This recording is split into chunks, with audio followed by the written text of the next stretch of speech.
Rebecca Lee here, teaching people how to detox from mercury and other heavy metals. A chelator, in the context of mercury, is a molecule that has two thiol groups. Thiols have a particular affinity for mercury and a few other toxic elements. On a chelator, these thiol groups are spaced appropriately so that they can latch onto the metal ion, tear it away from wherever it has lodged in your body, and then move it out on the path to excretion. Andy Cutler figured out that chelators need to be dosed on their half-life for a certain number of days in order for them to be effective at detoxing you.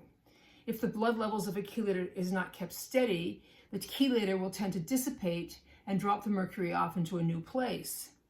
The minimum number of days to get net more mercury out than is redistributed when you stop chelating is 3 days in the intervening 2 nights, with the chelator dosed every half-life, day and night.